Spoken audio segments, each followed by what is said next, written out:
आमच्याच विचारांचा महापौर होईल, मोफत मेट्रो बस सेवेची घोषणा विचार करून केली, आता एकत्र लढतोय, पुढे बघू काय होतं, असं वक्तव्य खासदार सुप्रिया सुळे यांनी केलंय.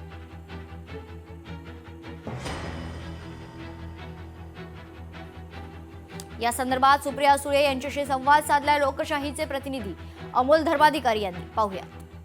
आपल्यासोबत खासदार सुप्रिया सुळे आहेत. ताई, आज हमी पत्र जाहीर केलं तुम्ही.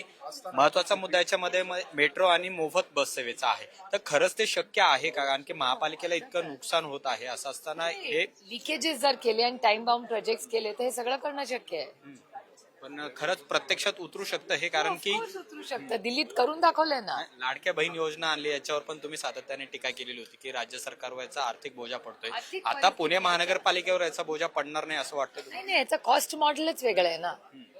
ते कॉस्ट मॉडेल वेगळं आहे आणि हे कॉस्टिंगचं मॉडेल वेगळं आहे. दोन्ही मॉडेल्स पूर्णपणे वेगळी आहेत. सगळ्या अलायन्सेस मध्ये होतात. दुसऱ्याच तुम्ही एकत्र होता, पवार साहेबांचा सुद्धा फोटो होता. आगामी काळामध्ये विलिनीकरणाच्या चर्चा आहेत, तर याला सुरुवात आहे? मी तुमच्याचकडून ऐकते. आता माझा फोकस एकच लक्ष हे नगरपालिका आहे. पुणे आणि पिंपरी चिंचवड मध्ये कोणाचा महापौर होईल असा विश्वास तुम्हाला आहे? अर्थातच आमच्या विचाराचा.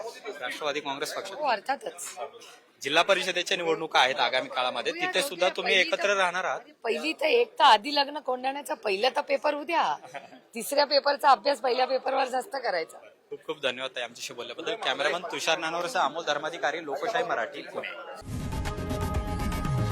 लोकशाही मराठी ऐका, पहा, जागरूक रहा.